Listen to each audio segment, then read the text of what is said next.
அவளுக்குதான் என் தங்கச்சி கூட வாழவே பிடிக்கலையே. அங்க ஓடுறதுக்கு தானே ரெடியா நிக்கான். அகிலாண்டா என்ன பேசுறா?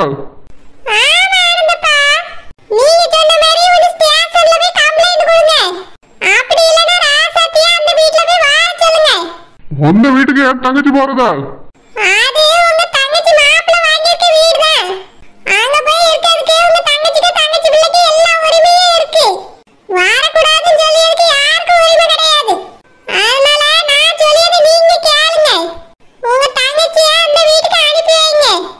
என் தங்கச்சி எங்கேயும் போக மாட்டா, இங்கதான் இருப்பா.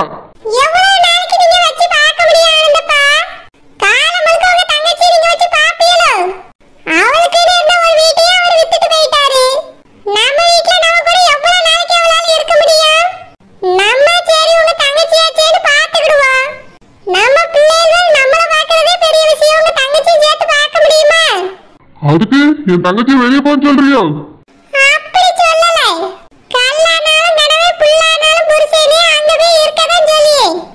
என் தங்கச்சி அந்த வீட்டுல எல்லாம் போய் இருக்க மாட்டா. அந்த வீட்டை வித்துட்டு இவர் வித்த வீட்டை வாங்க சொல்லணும். அந்த வீட்டுல தான் போய் என் தங்கச்சி இருப்பா. அதுதான் என் தங்கச்சி வீடு.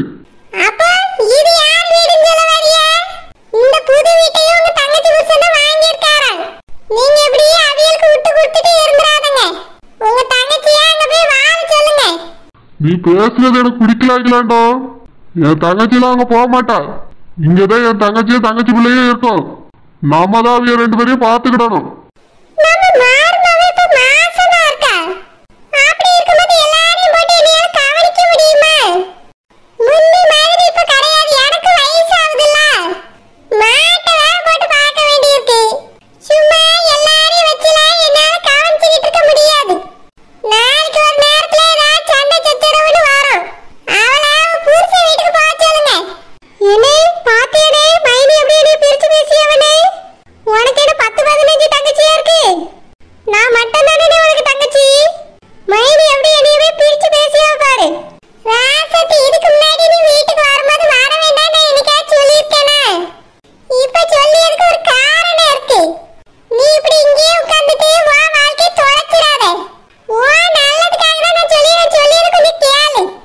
அகிலாண்டா பேசாத பேசாத. என் தங்கச்சி பிள்ளைய இந்த வீட்டுலதான் இருப்பாவ. அவியலை பாத்துக்க வேண்டியது உன் கடமை. மீறி அது இதுன்னு ஏதாவது பேசுனா நீ இந்த வீட்டுல இருக்க முடியாது. தங்கச்சி 2 நாள் பொறுமையா இருமா. மாப்பிள்ளையே வாராரான்னு பாப்போம். இல்ல ஆட்களை கூட்டிட்டு போய் மாப்பிள்ளைய தூக்கிட்டு வந்துருவோமா?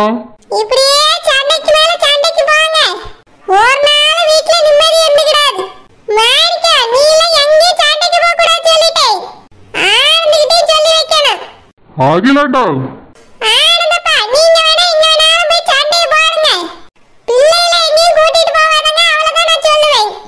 தங்கச்சி அவ கிடக்கா. அண்ணன் நான் எல்லாத்தையும் பாத்துக்கிறியம்மா.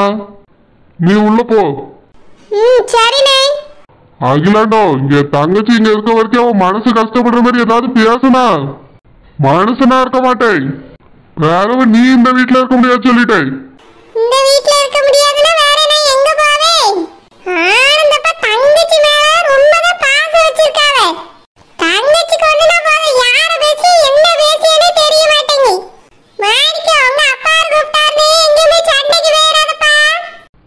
சரிம்மா. சரோஜா நல்லா சாப்பிடுமா. வயிற்றுக்கு சாப்பிடு. இப்படி சும்மா அணில் கோரிச்ச மாதிரிலாம் கோரிக்க கூடாது. நல்லா சாப்பிடணும். அதான் 6 மாசம் ஆயிட்டுல. பிடிச்சதெல்லாம் கேட்டு வாங்கி சாப்பிடணுமா? இப்போ ஏமா அப்படியே நிறைய சாப்பிடணுமோ? வயிறு ஃபுல்லாக சாப்பிட்டாலே எனக்கு மூச்சு முட்டுற மாதிரி இருக்குமா. கொஞ்சம் சாப்பிட்ட உடனே எனக்கு வயிறு நிறைஞ்ச மாதிரி ஆயிடுது. அப்புறம் பார்த்தா கொஞ்ச நேரத்தில் பசிக்குது. அதான் வேற ஜூஸ் ஏதாவது போட்டு குடிப்பேன். அத்தையும் போட்டு போட்டு தரத்தான் செய்வாவேன். ஒரேடியா என்னால் நிறைய சாப்பிட முடியலம்மா. பரவாயில்லம்மா, பசிக்கும் போது கொஞ்சம் கொஞ்சமாக சாப்பிடு. நான் வேணா டிஃபன் பாக்ஸில் ஒரு 2 தோசை போட்டு வைக்கட்டுமா? அங்கே மாமியார் வீட்டுக்கு எடுத்துகிட்டு போயிட்டு உட்காந்து சாப்பிடுமா? இல்லைம்மா வேண்டாம். இப்போ சாப்பிட்டுட்டேல்ல, இதோட போய் பால் மட்டும் குடிச்சிட்டு தூங்கிடுவேன். அப்புறம் காலையில் தான் சாப்பிடுவேன். இல்லை சரோஜா, இடையில பசி வருதுங்கல்லம்மா. அது பகலில் இப்போ போய் தூங்கிடுவேன்ல, பசிக்காது. அப்போது பகலில் அம்மா ஏதாவது செஞ்சு கொண்டு வந்து தட்டுமாம்மா? வேண்டாம்மா, உனக்கு எதுக்கு சிரமம்? அத்தையும் என்ன கேட்டாலும் செஞ்சு தந்துடுவாவே. அத்தை அத்தை சமைக்கிறதுனால எப்பவுமே வீட்டுல சாப்பாடு இருக்கும். வேணும்னா சாப்பிட்டுக்கிடுவேம்மா. சரிம்மா சரோஜா, நல்லா சாப்பிடு. நான் சூடா இன்னொரு தோசை ஊத்திட்டு வரட்டுமாம்மா? ஏம்மா முதல்ல இதை நான் சாப்பிட்டுக்கிட்டே அதுக்கு பிறகு ஊத்தி எடுத்துட்டு வா. சரி சரோஜா. மாப்பிள்ள வராவம்மா. வாங்க மாப்பிள்ள, உட்காருங்க. தோசை ஊத்தி எடுத்துட்டு வர மாப்பிள்ள, நீங்களும் உட்காந்து சாப்பிடுங்க. இல்லத்த, எனக்கு தோசை வேண்டாம சமைச்சு வச்சிருப்பா, அங்க போய் சாப்பிட்டுக்கிடி. இருக்கட்டும் மாப்பிள்ள, சரோஜா சாப்பிட்டுட்டு இருக்கால, நீங்களும் உட்காந்து சாப்பிடுங்க. நான் போய் தோசை எடுத்துட்டு வரேன். சரு, என்னாச்சு? எதுக்கு இங்க உட்காந்து சாப்பிட்டுட்டு இருக்கா? எங்க அம்மா எதுவும் சொன்னாவளோ? இல்ல ஆனந்த், அத்தை ஒன்றும் சொல்லல. பிறகு எதுக்கு சார் இங்க வந்து சாப்பிட்டுட்டு இருக்கா? ஆனந்த், எங்க அம்மைக்கு கொஞ்ச நேரம் நான் கூட இருக்கணும்னு ஆசையா. அதான் உங்க அம்மாட்ட கேட்டுட்டு தான் என்னை கூட்டிட்டு வந்தா. அப்படியே சரு, அப்படின்னா உங்க அம்மா வந்து அங்க இருக்கலாம்ல? இருக்கலாம்னு உங்க அம்மா ஏதாவது சொல்லிடுவாங்கல்ல. இன்னைக்கு கூட பாருங்க, எங்க அம்மா மீன் குழம்பு வச்சுட்டு சாப்பிடுவாமன்னு கூப்பிட்டா. அதுக்கு உங்க அம்மா விடவே மாட்டேன்ட்டு சத்தம் தான் போட்டாவேன். எங்க அம்மா பிடிவாதம் பண்ணி கூப்பிட்டதுனால நான் தான் போறேன்னு சொல்லிட்டு வந்தேன். அப்படி இருக்கும்போது உங்க வீட்டுல வந்து எங்க அம்மா எப்படி நிம்மதியா இருக்க முடியும்? எனக்கு உங்க அம்மா ஏதாவது சொல்லிட்டாங்கன்னா சங்கடமா இருக்கும். அதனாலதான் எங்க அம்மா இங்க வரமாட்டேங்க ஆனந்த். சரி சரு, பக்கத்து வீடு தானே, உங்க அம்மாட்ட வந்து நீ கொஞ்ச நேரம் இருந்துட்டு போ. அவளுக்கும் ஆசை இருக்கும்ல, ஒத்தையில இருக்காவில்ல. சரி ஆனந்த், உட்காருங்க ஆனந்த். எங்க அம்மா தோசை எடுத்துட்டு வருவா, ரெண்டு பேரும் சாப்பிட்டுட்டு போவோம். இல்லைன்னா நானே உங்களுக்கு பிச்சு ஊட்டி விடட்டுமா? நீ சாப்பிட்டு சரு, அத்தை எடுத்துட்டு வரத நான் சாப்பிடுறேன். சரி ஆனந்த். தங்கச்சி, தங்கச்சி, இங்க வந்து பாருமா. என்ன? மாப்பிள்ளைய கஷ்டப்பட்டு கூட்டிட்டு வந்துட்டேம்மா. இனி அவர் உன்னைய விட்டு எங்கேயும் போக மாட்டாரு. ஏங்க, என்கிட்ட வந்துருவேன்னு சொல்லிட்டு தானே போனீங்க, ஏன் வராம அங்கேயே இருந்துட்டிய? மீனுக்குட்டி, உனக்கு அவங்கள பத்தி தெரியாதாம்மா? வெளியே போகவே கூடாதுன்னு தடை போட்டுட்டாவ. மீறி போனா அப்படி பண்ணிடுவோம் இப்படி பண்ணிடுவோன்னு மிரட்டியாவ. அதாம்மா அங்க இருந்து வரல.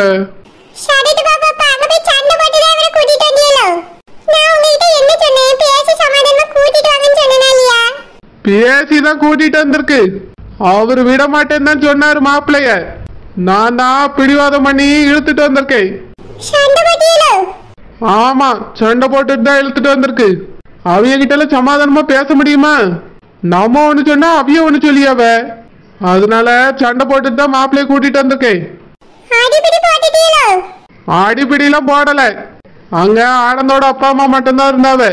எவ்வளோ சொல்லி பார்த்தேன், இவரை நாங்க கூட்டிட்டு போறோன்னு அவிய கேக்குற மாதிரி இல்ல. அவரு சட்டெல்லாம் பேசிட்டு இருக்காரு. அவிய தங்கச்சி தான் மூத்ததாருமா, அவிய கூட தான் இவரு வாழணுமா. இனி அப்படிலாம் விட்டு கொடுத்துட்டு நம்மளால இருக்க முடியாது நீலாம்பரி. என் தங்கச்சி கழுத்துலயோ மாப்பிள்ள தாலி கட்டி இருக்காரு. இனி அவ கூட தான் அவரு வாழணும்.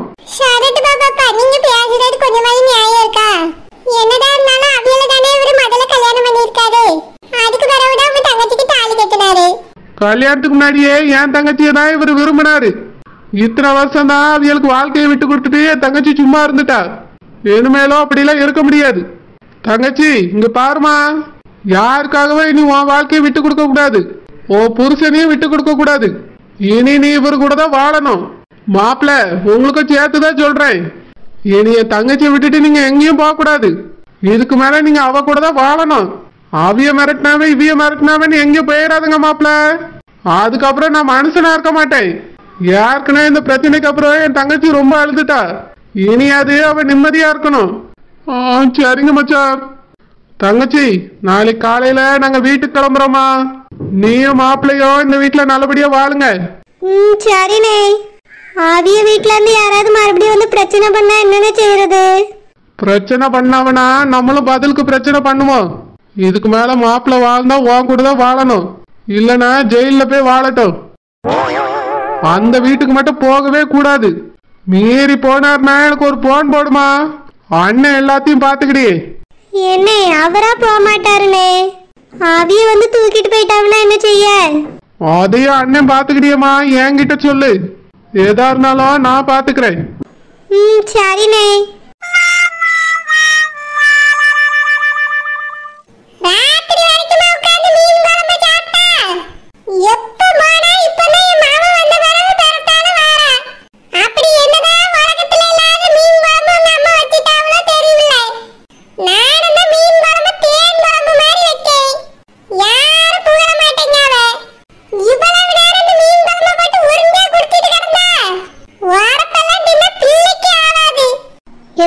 நான் இப்போ தோசை தான் சாப்பிட்டுட்டு வந்து ராத்திரிக்கு எங்க அம்மா ராகி தோசை செஞ்சு சட்னி வச்சு தந்தா. ஆமா சட்னி தின்னா சாப்பிட்டு ஏறிரும்.